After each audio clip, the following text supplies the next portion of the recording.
Hey folks, Rick here, LaLa Farm, back at the workshop this morning, building some cabinets. Stay tuned.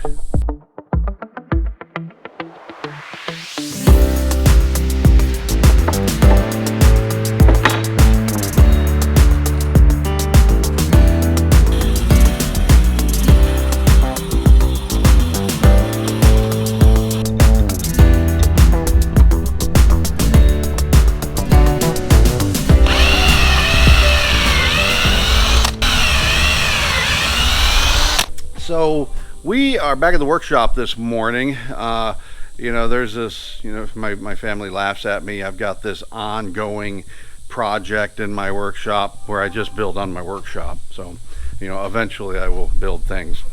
That's kind of the joke. I build things, but I enjoy organizing my workshop some odd, peculiar reason. But let me show you what I'm doing right now. So I basically am building a wall that will include my miter saw, my radial arm saw, and a router table, all built in one unit. So here's what I have. I've built 4 of the cabinets already. That's 2 of them. There's the 3rd and 4th one. But this workbench, or miter saw / radial arm saw / router table, will all be built in along this wall. It's going to be right at about 20 feet long once everything is done. This here is the miter saw that will be built into this bench. And this is the radial arm saw. And I've had this saw for probably 20 years. I got this at an auction that I went to with my dad many years ago. Brought it home and have really never restored it or put it back into operation. Well, that's gonna be included in part of this build. Is I'm gonna take this upper unit from here, separate it here and here. This is gonna be scrapped. This bottom base, this is going to be mounted onto this workbench, and then the tabletop the workbench top will be right here. So this thing works like a champ. I've used it when I first got it, just playing with it. Not too bad for nearly 65 years old. So here's the work area for today. We're going to build this 5th of 5 cabinets, what I showed you a little bit earlier. I've got this, this is a 4x8 sheet of birch veneer plywood. I had 3 of these in my wood rack. So I fortunately haven't had to buy any wood for this build. Here's what I've got. I've got it already marked out. You'll see the lines. I think you can see the lines on here. I've got this already drawn out of the pieces that we're going to need. So we're going to need 2 sides, left and right. We're going to need a base inside, and then these 5 pieces here are the supports that will hold it together. Now these are going to be screwed into the wall. They're going to be screwed into each other, which will give them additional support. So what we're going to do is we're going to cut it out from this panel, and then we're going to assemble the unit, and we're going to go through kind of how we do that.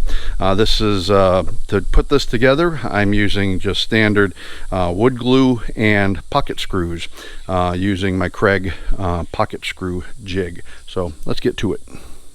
So when I cut down large 4x8 sheets, I used to do like most people do. They they take their measurements, draw a straight line, and then try to get a true line using a circular saw.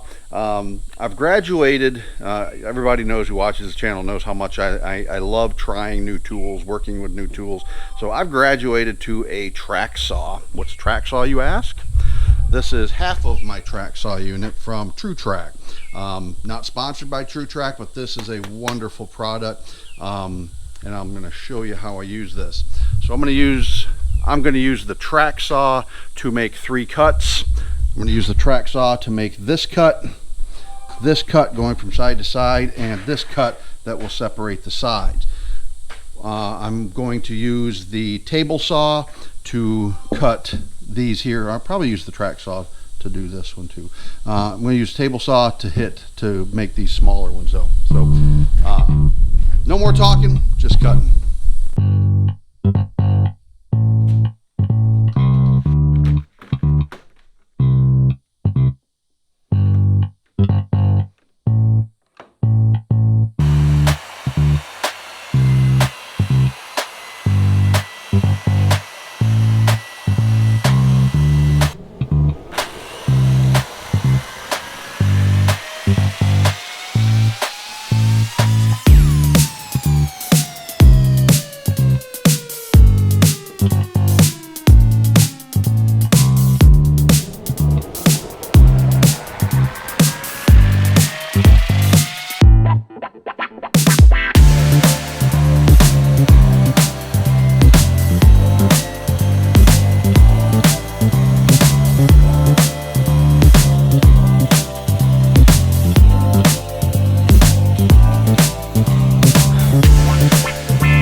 All right, so that's the 3 major cuts with the track saw. Now we're going to move over to the table saw, and we're going to cut out the smaller pieces from one of those boards that we just cut using the track saw.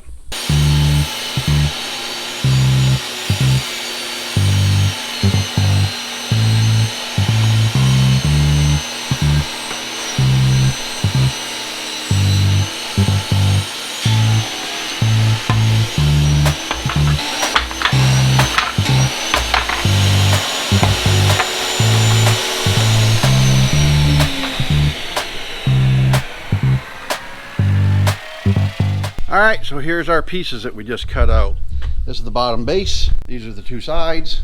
These are the 5 horizontal supports. Let's put it together.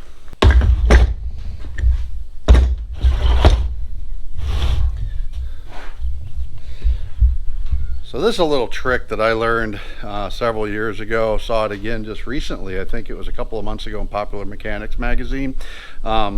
I kind of forgot about this, but you know, I pulled out my couple of wood screw clamps and used that to help assemble this, give me another set of hands. Before I do that, I got to do some little cutouts on the side panels. So these are going to be 4x4 cutouts on the leading edge, which are basically where the kick plate is at the bottom of the cabinet.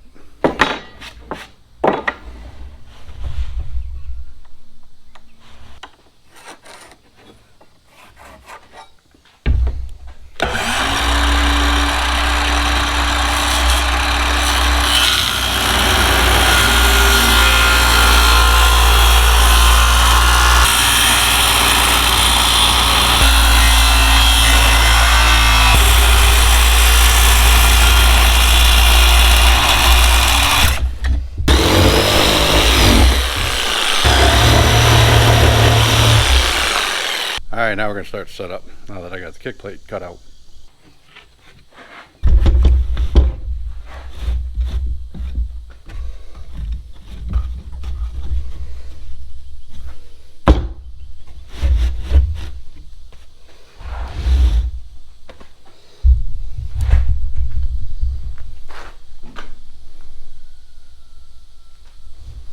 All right, so now we're going to put in the pocket holes that will allow us to now we're going to put in the pocket holes that will allow us to glue and screw this cabinet together. To do these pocket holes, I'm going to use this Craig pocket jig. I've had this jig for probably close to 20 years. Works like a champ, but it's got to be kind of the right project, and this is the right project to use this. Let me show you how it works. So I have this jig set up for working with 3/4 inch material. You'll see that this jig is set for 3/4 inch. It has a special drill bit you look at where the collet is, the cutting surface starts right here, and that is set up for a 3/4 inch bit. Pocket screw basically is going to be screwed in at an angle, which will hit both pieces of wood. A lot of people just use the pocket screw. I use pocket screws and glue when I do the pocket screw, just for an additional added bit of strength. First things first is we have this clamp. So we take the board that we're putting the pocket screws in, kind of set it in the clamp. Measurements don't really matter when you're putting the holes in. You'll see what I mean. And then you just clamp it in so it is standing upright. Then we're going to take the special drill that I showed you and we're going to drill in. I use the A and the C holes.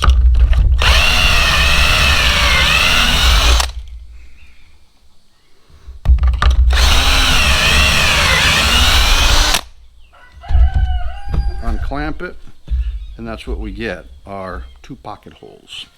Flip it over, same side. We're going to do the other end.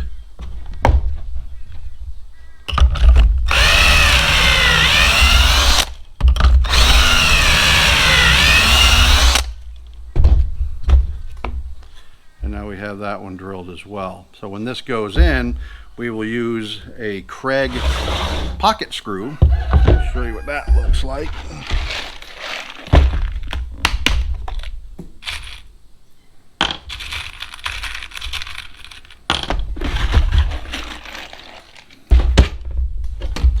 Now if we look at how this bit is set up, you'll see that it's square here.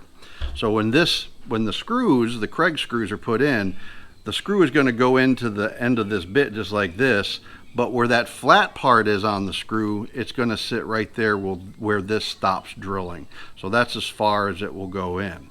And it locks the joints pretty tight. Since we're using a softwood today, pine, or it's a pine interior, but birch veneer. I'm going to be using the coarse thread 1.5 inch Craig screws. And you know what size screw to wear, or screw to use, because this is the kit that I have a couple of these kits of different screws, and we are using 1 1/4 coarse. So we're using this one right here, the SML C125. So it's 1 1/4 inch screw for softwood coarse thread. So because it's the easiest one to put in, I start with this front kick plate board. It's going to go on just like this, and then I will screw in from the front. I'm not really concerned about this being concealed. Now if I was building this for a home application, I would want these screw holes concealed, so then I would be applying that from the inside. I'd be doing a different configuration for these pocket holes so you didn't see anything on the outside. But because this is from a workshop, this is just a lot easier. So I'm going to apply the glue to both ends. So this screw will go in just like that. So I got to keep that lined up.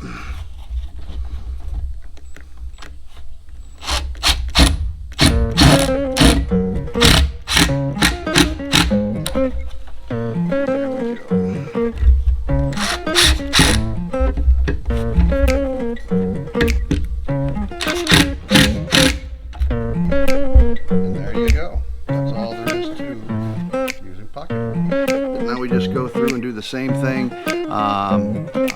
for each one of these horizontal pieces, and then we will put in the base piece, and this one will be done.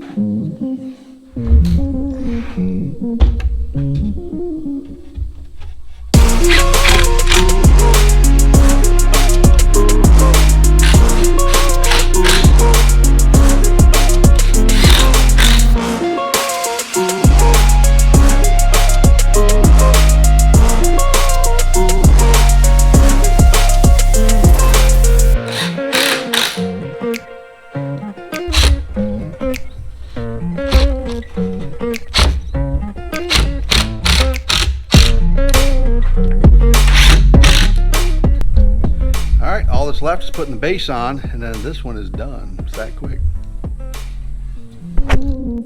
Now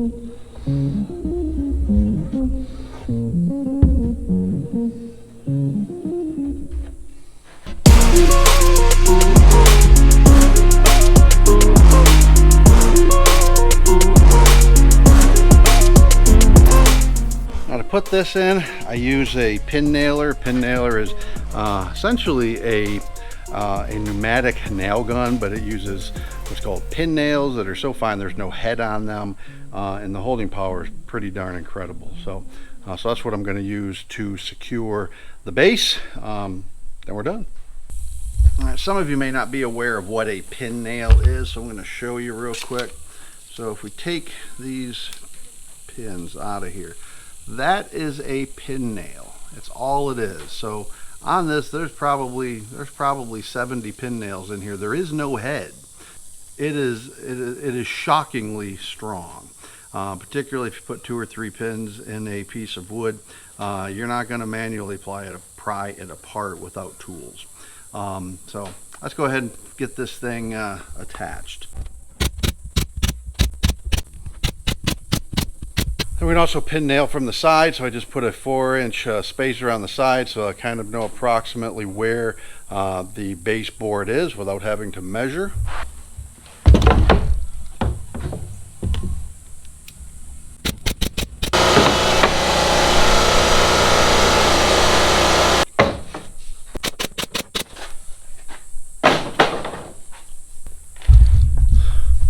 And there you have it, one shop cabinet. So that's the 5th of 5, and in subsequent video I'll show you putting these things together into my miter bench, radial arm saw bench, and router table bench. Take care, folks. Happy building. Treat others as you would like to be treated. LaLa Farm out.